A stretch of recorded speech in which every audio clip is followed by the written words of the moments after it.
Bonjour tout le monde. C'est un cours qui concerne les réactions de certains matériaux avec l'air. Un cours pour les troisième années collège, fait par votre prof de physique-chimie, le prof Khales.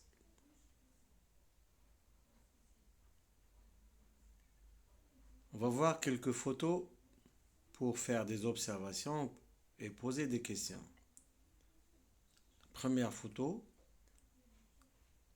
concerne un objet qui rouille avec le temps. C'est un objet en fer. De même, on a un plateau à lait, mais en aluminium, où il y a formation d'une couche sombre.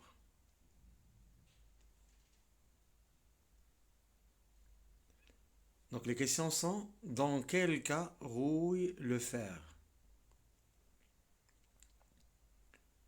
Deuxième question, pourquoi utiliser l'aluminium dans les emballages des aliments? Donc il faut répondre à ces questions avec des activités qu'on va essayer de voir. Grand 1, oxydation du fer dans l'air humide. Donc, nous mettons un clou de fer dans chacun des tubes à essai suivants. Voyons ces tubes. On a pour le tube A, à essai numéro A, hein, on a seulement un clou avec de l'air. Pour B, le tube à essai B, on a le clou en fer avec de l'air et l'eau. Troisième tube à essai C, c'est un clou de fer avec l'eau salée où il y a de l'air. Dans le tube à essai D, on a mis de l'eau bouillante et de l'huile qui flotte sur l'eau bouillante. Donc, voyons pourquoi on a utilisé ces quatre tubes A et C. Donc, pour le tube A, donc, on a seulement deux corps, c'est le fer et l'air. Dans le deuxième tube A et C, B, on a le fer, l'air plus l'eau. Troisième tube A et C, on a toujours le fer, l'air, l'eau, mais on a ajouté du sel. Pour le tube A et C D, on a mis le fer, mais l'eau bouillante. On a fait bouillir l'eau pour enlever l'air dissous dans l'eau. L'huile, on l'a mis pour isoler l'air de l'eau, pour que l'air ne pénètre pas à l'intérieur et se dissout dans l'eau. Donc c'est ça pour l'activité. Et on va voir qu'est-ce qui se passe après quelques jours, c'est-à-dire on va prendre par exemple 2 semaines, 20 jours, et on va voir qu'est-ce qui se passe.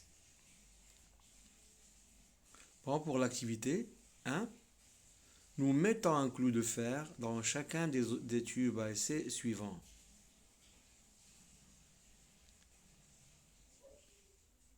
Donc, c'est le schéma qu'il faut prendre. A, on a l'air sec, c'est-à-dire on a seulement le clou de fer plus l'air. Pour le tube B, on a l'air plus l'eau avec le fer. Donc, on dit encore l'air plus eau, c'est l'air humide. Pour C, on a l'air plus eau salée, il y a du sel. Et pour D, on a seulement de l'eau avec le fer, parce qu'on a pris de l'eau qui est bouillante et on a isolé l'air de l'eau avec de l'huile. Après plusieurs jours d'expérience, parce que c'est une réaction qui est lente, nous obtenons, regardez ici, Pour le tube A, on a seulement le fer qui n'a pas rouillé. Donc l'air seul ne peut pas donner de la rouille. De même pour le tube ACD où il y a d'huile, donc le clou n'a pas rouillé parce qu'il y a seulement le fer et l'eau. Pour B, c'est la formation de la rouille. Mais dans B, on a une petite quantité de la rouille. Et pour C, il y a une grande quantité de la rouille. C'est-à-dire, pour avoir la formation de la rouille, il nous faut trois facteurs. Qui sont d'abord le fer, ensuite l'eau et l'air. Mais pourquoi dans C, on a une grande quantité par rapport à B de la rouille? Parce que le sel active plus la réaction. Il accélère encore plus la réaction. On l'appelle un catalyseur. C'est-à-dire dans la même durée de temps, on a plus de la rouille dans C où il y a l'eau salée que dans B où il y a seulement de l'eau. D'accord? Donc, bref, comme conclusion, pour avoir la rouille, formation de la rouille sur le fer, on doit avoir le fer, l'air et puis l'huile, plutôt. Et puis, il faut avoir de l'air et le fer. Et ensuite, il faut avoir l'eau. Donc, on dit encore, il faut avoir, pour que la rouille se forme, le fer plus l'air humide. L'air humide, c'est-à-dire qui contient de la vapeur d'eau. Voilà le schéma que vous devez prendre. Vous devez prendre dans A et D pas formation de la rouille, mais dans B, il y a moins de la rouille que dans C. Observation. Pour A, le clou de fer n'est pas rouillé à l'air sec.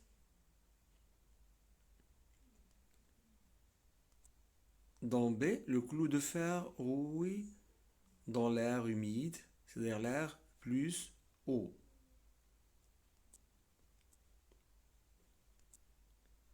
Le clou de fer rouille plus dans l'air et l'eau salée. C'est dans le tube à essai C.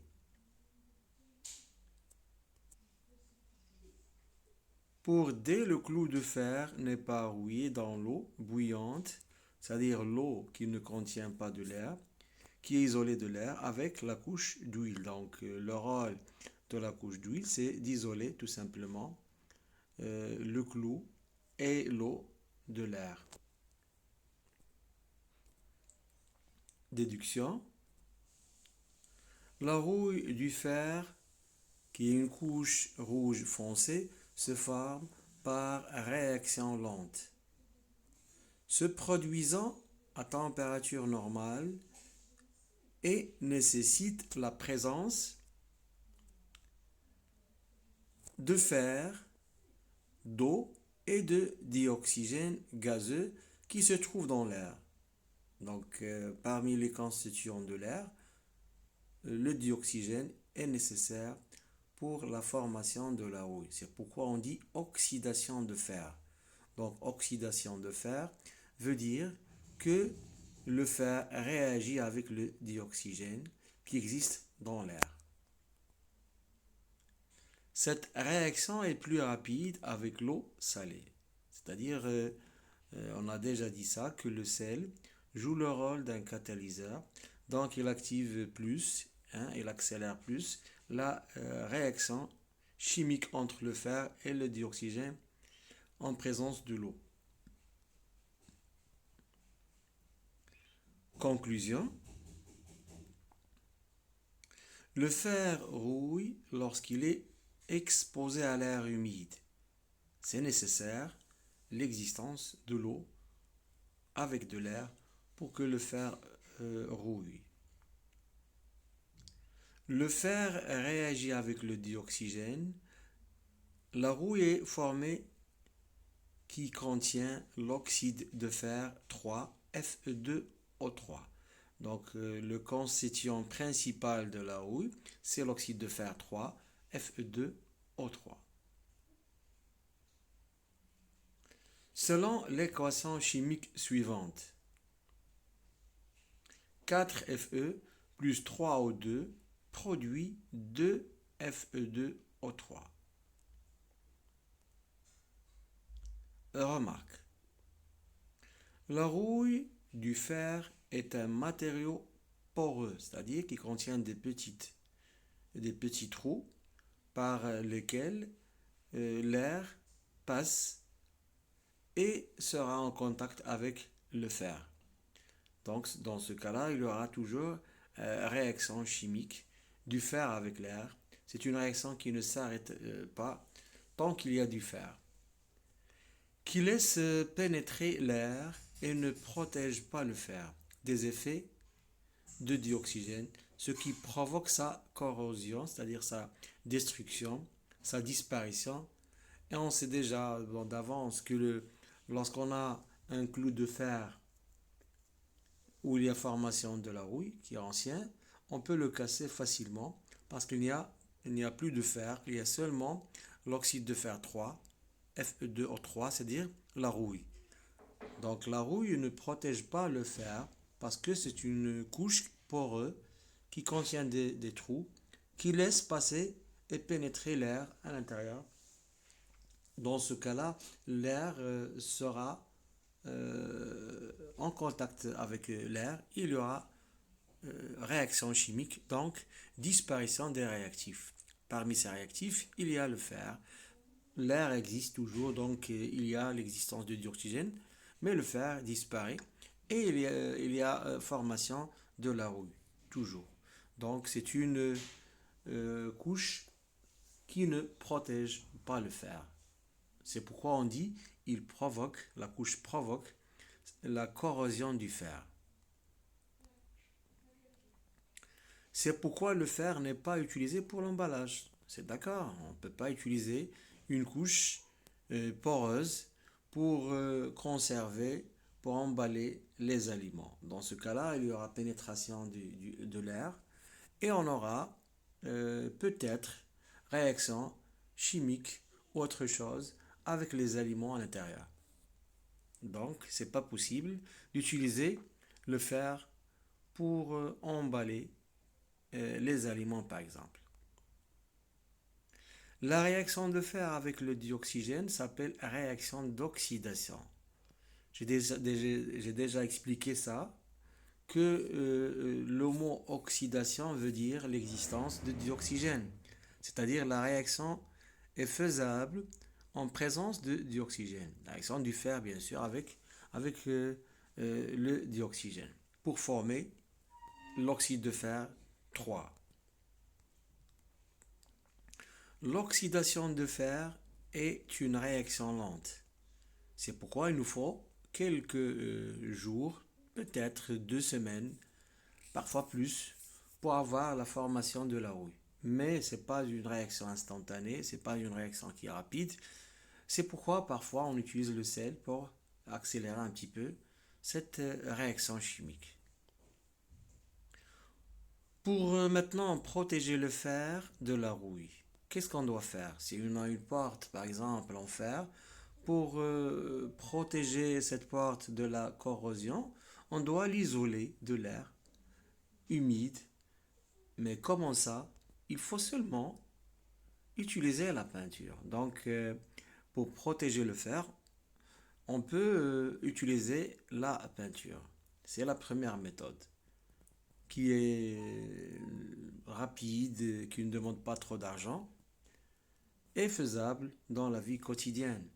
Mais pour l'autre, on a une autre solution, mais ça demande de l'argent. Plus que ça, c'est une réaction chimique qui insiste à avoir un montage précis. C'est ce qu'on appelle électrolyse.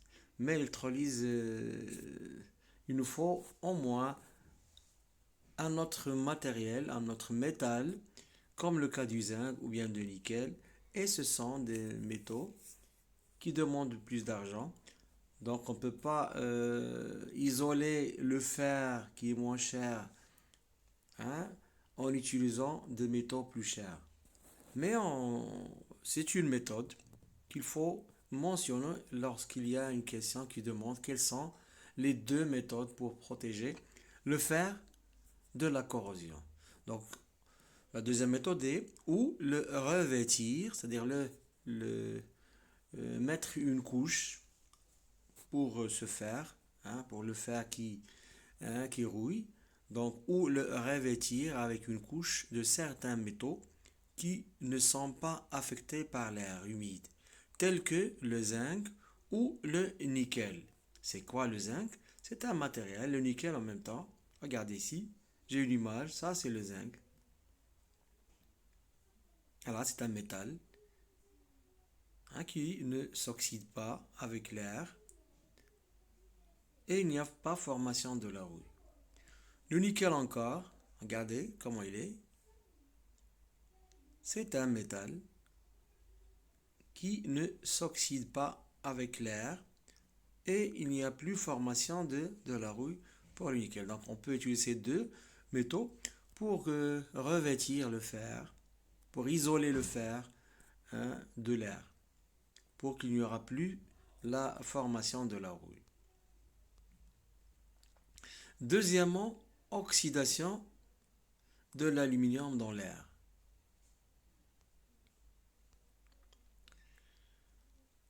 Lorsque nous grattons une plaque en aluminium, sa surface devient plus brillante.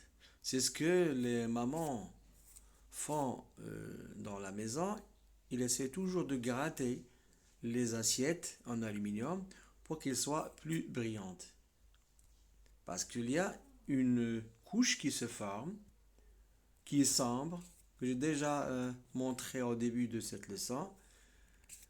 C'est une couche qui est sombre qu'il faut éviter pour les mamans. Mais on va voir la propriété de cette couche qui s'appelle l'oxyde d'aluminium.